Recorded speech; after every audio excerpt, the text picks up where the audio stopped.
Have you ever been so mad at your boss that you just wanted to quit? Yeah, me too. But have you ever been so mad that you decided to take the whole company down with you? Well, today we're diving into a story that's part revenge, part genius, and 100% epic. This isn't just about someone getting fired. It's about how they used their skills to get the ultimate payback. Our story begins with a guy we'll call Alex.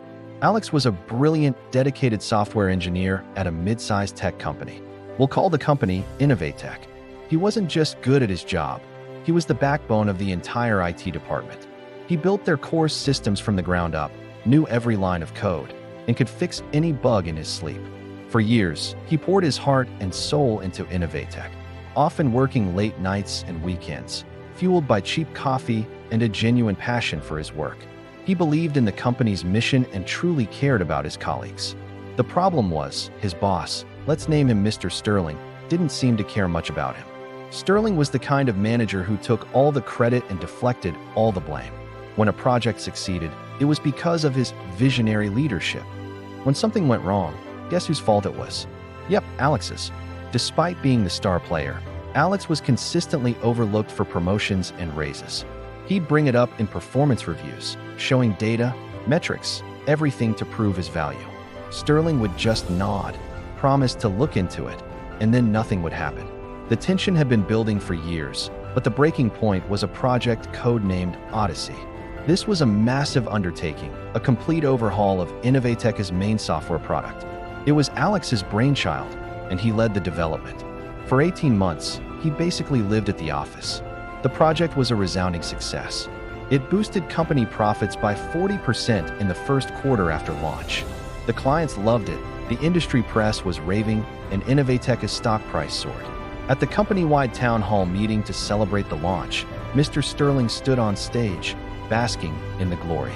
He talked for 20 minutes about his strategy, his sleepless nights, and his leadership that made Project Odyssey possible.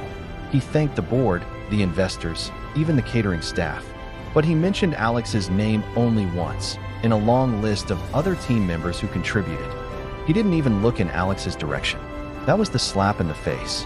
But the real gut punch came a week later. Instead of the promotion and massive bonus he was expecting, Alex was called into Sterling's office and handed a pink slip. The official reason? Corporate restructuring and departmental redundancies. Redundancies? He was the department. The real reason, Alex suspected, was that he knew too much. He knew Sterling was incompetent, and with the success of Odyssey, Alex was becoming too visible, a potential threat to Sterling's position. Sterling wanted him out before he could challenge his authority. Alex was devastated. Years of loyalty, all for nothing. He packed his sad little box of personal items, walked past his colleagues who looked on with a mix of pity and fear, and left the building for the last time.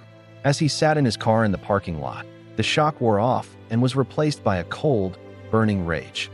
They thought they could just throw him away like trash after he built their kingdom? Oh, they had no idea who they were dealing with. This wasn't just about getting fired. This was personal. This is where the story gets really interesting. See, when Alex built Innovate Tech's systems, he built them to be robust and efficient. But he also built in a few personal touches. Think of them as insurance policies. He was the only one who truly understood the intricate web of code that held the entire company together. Over the years, he'd created a series of dead man switches throughout the system. These were dormant pieces of code that would only activate under very specific circumstances. And one of those circumstances was his own employee access credentials being permanently revoked. The Monday after Alex was fired, everything at Innovate Tech seemed normal. Emails were sending, servers were running, business as usual. But behind the scenes, a silent countdown had begun. Alex hadn't planted a virus or anything so crude. That would be illegal and traceable. No, his plan was far more subtle, a masterpiece of passive aggression. His first switch was designed to target the little things. It started with the office coffee machine.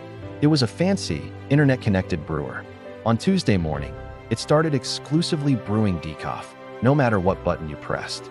Then, the office thermostats went haywire. The marketing department was freezing at 60 degrees, while the sales floor was sweating at 85. The automatic lights in the conference rooms started flickering like a haunted house during important client meetings. These were minor annoyances, designed to create a low-level hum of frustration. Sterling's solution was to call in various repair technicians, who were all stumped. The hardware was fine. They couldn't find anything wrong. The IT department, now without its leader, was completely lost.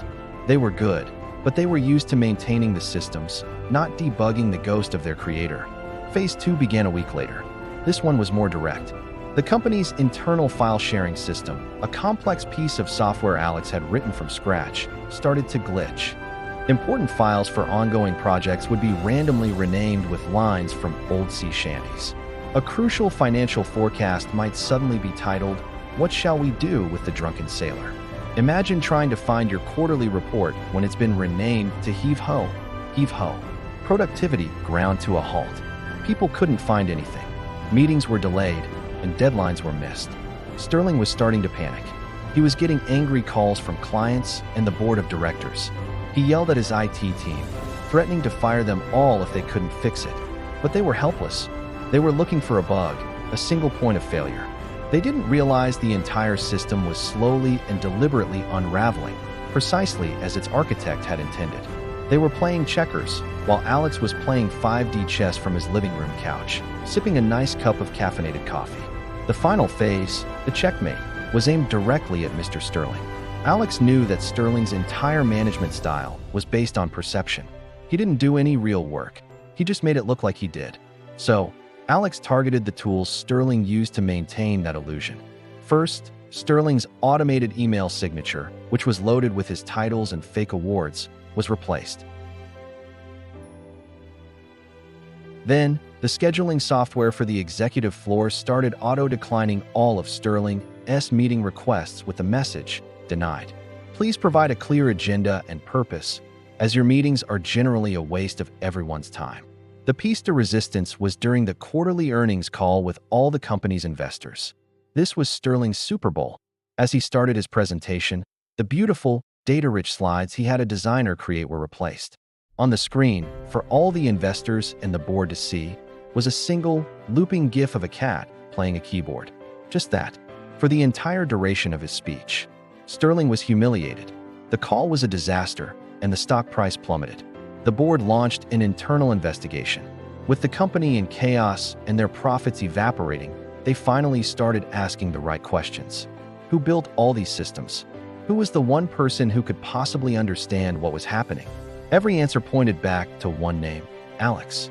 They brought in a team of elite cybersecurity consultants. After 2 weeks and a massive bill, the consultants came back with their report. They explained that there was no hack. The system wasn't broken. It was working perfectly, just with some undocumented features. They called it malicious compliance on a god-tier level. The code was simply following a set of rules that were triggered when its creator was fired. The only way to fix it, they said, was to either rebuild the entire digital infrastructure from scratch, a process that would take years and cost millions, or to bring back the person who built it. The board of directors called an emergency meeting. Sterling was fired on the spot, very publicly. Then, the chairman of the board himself made a call. Alex answered. He listened calmly as the chairman profusely apologized and practically begged him to come back. They offered him triple his old salary, a massive signing bonus, the title of Chief Technology Officer, and a seat on the board. Alex thought about it for a moment. He thought about the years of being undervalued, the disrespect, the humiliation of being fired. He then thought about the sweet chaos he had unleashed. A slow smile spread across his face. "My consulting fee," he said into the phone, "starts at $500 an hour, and I work from home." And that's how Alex went from being fired to becoming the most powerful person in the company, all without sending a single angry email or ever stepping foot in that office again. It just goes to show you, never, ever underestimate the quiet, hardworking person in the IT department. You never know what hidden features they've built into the system. Thanks for watching, everyone. What do you think? Was Alex a hero or a villain? Let me know in the comments below. And if you enjoyed this story, don't forget to hit that like button and subscribe for more. See you next time.